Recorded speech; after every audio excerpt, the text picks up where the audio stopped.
Hey y'all, Matt Smith back here with you. Week 1 SEC preview. It is time. We got a nice little palate wetter last week in week 0. Illinois upset Nebraska. But week 1 is finally here. We got a great weekend of football ahead. Actually starting tonight. It's Wednesday morning as I record this video. We got UAB and Jacksonville State in Montgomery tonight, an all-Alabama battle. Should be a win for the Blazers, but again, a nice way to get the weekend started tonight. Before we get rolling and look at the games, just want to give a big old shout out to Beano Cook, the late great Beano Cook. Would have been 90 today. This was his favorite time of the year. The man loved football, never married, never had kids. He just loved college football. Miss him dearly. He was a great personality for the sport and just a big old Sky Point happy birthday to Beano Cook. Would have been 90 today. So moving on to the games, I'm going to look at these in kind of 3 tiers. We have 6 games that I think will be mostly duds. We have 4 games that involve group of 5 teams that I actually think could be pretty interesting. Some because they might be competitive, others because there's such an interesting storyline to watch. And then the 4 big ones, the 4 Power 5 versus Power 5 games. We'll go into pretty deep dives on those games. So start with the duds. FAU at Florida Saturday night. Willie Taggart, if you might have forgotten, is now at FAU, second-year coach. Thought he was going to have a long rivalry with Florida when he was at Florida State there for a minute back in 2018 and 2019. He's the coach of the Owls. Gators about a 24.5, 24.5 point favorite. Dan Mullen tends to roll when he's a big favorite going back to his time at Mississippi State. So I kind of like the Gators to cover that number. But not a whole lot to really glean out of that one, I wouldn't think. We'll see how Emory Jones looks, but bigger games to come for him, of course, with Alabama looming in a couple weeks. What else do we got? Kentucky, Louisiana Monroe. ULM might be the worst team in the FBS, certainly bottom 5. Terry Bowden, now the coach there. Obviously a tough preseason camp for him, losing his father a few weeks back. Rich Rodriguez has resurfaced as the offensive coordinator. His son is going to be the quarterback for the Warhawks, Rhett Rodriguez. Kentucky, though, about a 4-touchdown favorite. They should roll, no problems there. South Carolina, Shane Beamer era gets rolling against Eastern Illinois. Zeb Nolan, the grad assistant, who is now a player, started at North Dakota State as a player, came to South Carolina to work as a grad assistant. He's a starting quarterback. Who knew? Luke Doty is injured, should be back next week, I would think, but for Saturday night, should be an easy win against a bad Eastern Illinois team. It's Zeb Nolan, so just a really interesting a quirk to the Week 1 slate there. Tennessee, they'll start the SEC season on Thursday night against Bowling Green, another bad team who could be one of the 5 worst in the FBS. Scott Leffler is there. Brian Van Gorder, fortunately for the Bowling Green fans, has retired as defensive coordinator. He has, for some reason, forgot how to coach over the past 6 or 7 years. His coaching career, for all intents and purposes, is probably over, but that does not mean Bowling Green is going to be much better this year.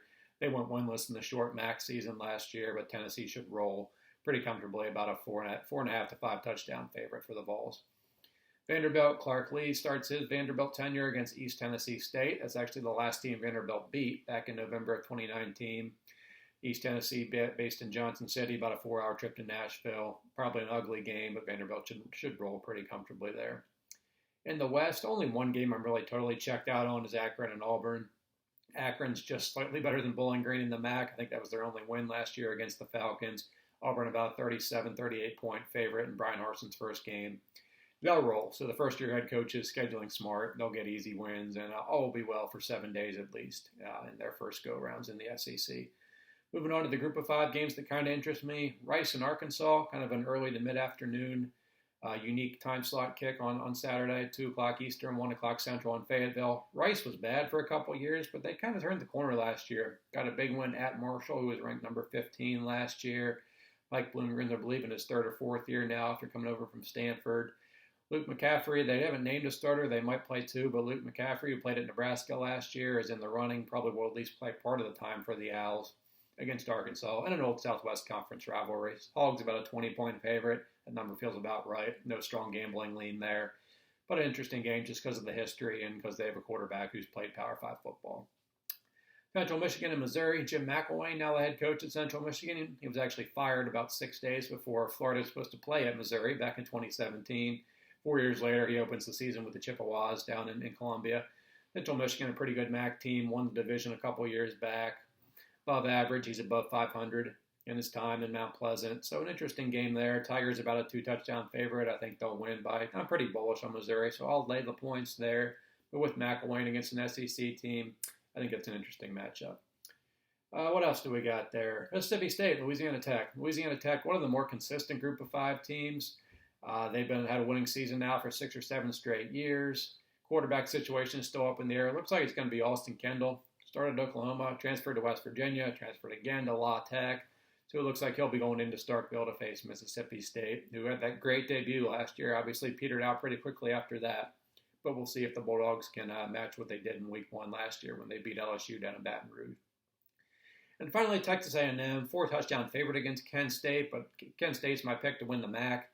They're a fun offense with Sean Lewis, the coach, Dustin Crum, the quarterback, a fifth-year senior. He's a Dino Babers guy, so they kind of run the wide open, pass it all over the place, run 100 plays, and see what happens. So, again, I don't think they'll score more than probably 20 points against a very good A&M defense, but a pretty good test for the Aggies, considering they have a very soft early schedule before Alabama rolls in October. Big games, of course, Georgia-Clemson Saturday night. I like Clemson. I think their defensive front is the best unit in this game. Georgia's had some offensive line issues in camp. I think that's where this game swings. I think both defensive fronts do have the advantage in this game, but I think it's a little bit more one-sided for Clemson. Quarterbacks, I don't see a strong edge between JT Daniels and DJ Uiagalelei. Some new skill position talent breaking in for Clemson. Georgia's probably a little bit better in the backfield with their four-headed monster. Both secondaries kind of reloading a bit, but again, I think that front four of Clemson is the best unit on this field. I trust Brent Venables more than any coach on this staff. I like Clemson playing in a familiar venue in Charlotte where they play the conference title game every year. So I like Clemson by about 7 to 10 points. I'd lay the 3 points with the Tigers.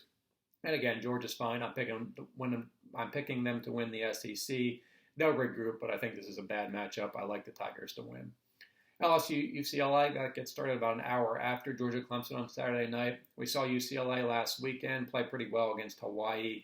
Their running game looks pretty good. I'm not sure they can throw the football, and I think that could be the downfall, but I think this is a really good game. I think LSU pulls it out in the end. I hate taking points when it's like a 3 or 4 point line, but my score pick is going to be LSU by 2, so technically I'll be taking those 4 points with UCLA. But I wouldn't bet any real money on it. But I'll take LSU, maybe on a last-second field goal to escape the Rose Bowl, which has been a house of horrors for the SEC teams over the last 10 or 15 years. Ole Miss, Louisville, Monday night. A lot of points. Ole Miss was kind of in the position Louisville was last year after a good first year for Scott Satterfield in 2019. They went belly up last year, went 4-7. Ole Miss trying to avoid that fate.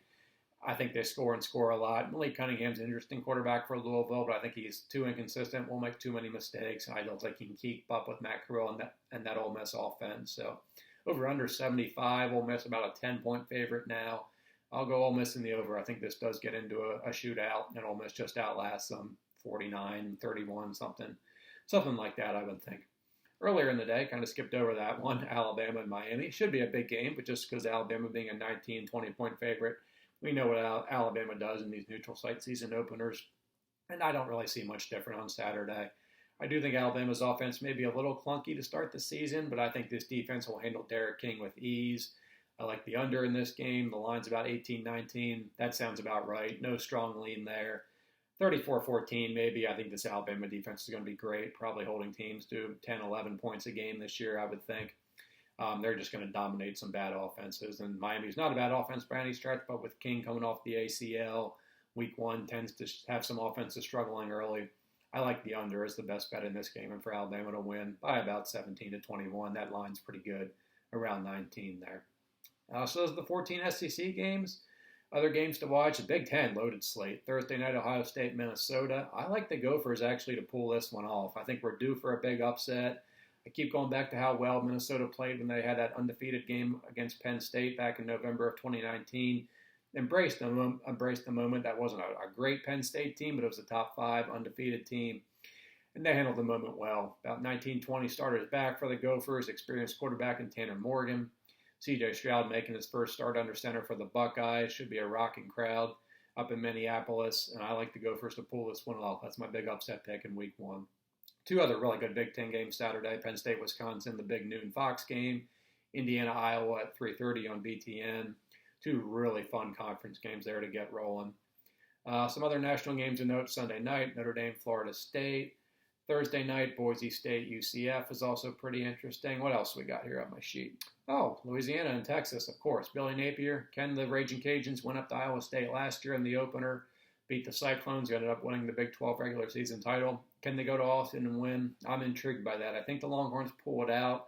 That's a tough game. That's a 4:30 Fox game, so kind of a standalone time slot as well in between Alabama, Miami, and Georgia Clemson. So definitely check that one out.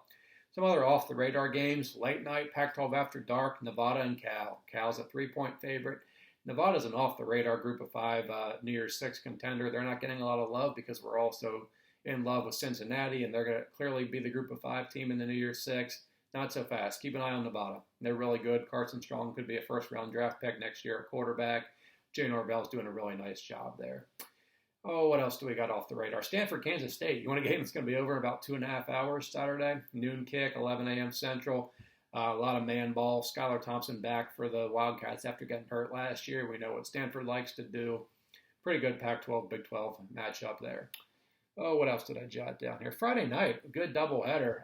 Early kick, UNC, Virginia Tech in Blacksburg. Sam Howell starts his Heisman campaign. 6 o'clock Eastern time, so be prepared. That's going to get started early, part of a doubleheader. Michigan State Northwestern will be the nightcap there. Again, kind of like Stanford, Kansas State there. Physical football. Spartans upset Northwestern last year in East Lansing. Wildcats back home under the lights in Evanston, hoping to return the favor there. So a couple best bets that I kind of like. I'll get into more of this in my written preview. Please check that out, of course, at southernpigskin.com. I like NC State on Thursday night against USF. They're about a 17, 18-point favorite. Really bad USF team. I think the Wolfpack should be pretty good this year, so lay those points. Hearing a lot of San Jose State buzz. They did get a Week 0 game under their belt last week against Southern Utah. Won the Mountain West last year, but of course played no non-conference games, so no Power 5 games. They're going to the Coliseum to face USC, only about a 14-point dog. I'm going the other way from the public. I love USC to cover this game and blow out the Spartans and give them a taste of reality there. Syracuse and Ohio, that's kind of a pick-em. Frank Solich, of course, has retired for Ohio. I'm more bullish on the Qs this year after a really bad 2020 season. I think they can get back to maybe 5-7 this year. Pick-em, I like the Orange to bounce back and win that game outright against Ohio. ND Florida State, Sunday night. Over-under is about 56. I love the under here. I think Notre Dame's defense should be really good under Marcus Freeman. Again, I think the offense could be a little bit clunky with all the turnover they've had there. Jack Cohn starting at quarterback. That passing game still pretty unproven. So I like the under 56 in that game. And then Southern Miss, South Alabama. That's the other one I kind of like. South Alabama, about a 1.5 home dog. Won last year in Hattiesburg, but there are 2 new head coaches. Will Hall coming over to Southern Miss from Tulane. Kane Womack was the DC at Indiana last year. So just a slight home dog there. That's the only reason I kind of like the Jaguars. I think their last coaching staff kind of underachieved with the talent they have there. So that's my Week 1 preview. Again, check out southernpigskin.com for the written preview. We'll detail this in word form, of course, get into a little bit more on the gambling side of things with score picks and such. And rate, review, subscribe, please. I'll have a Week 1 recap video, of course, after this weekend. Follow me on Twitter at MattSmithCFB. Let me know your thoughts. Please interact with me there. Appreciate all the support and the feedback from my SEC preview videos. They were great. So thanks y'all so much for watching, and I will talk to you soon.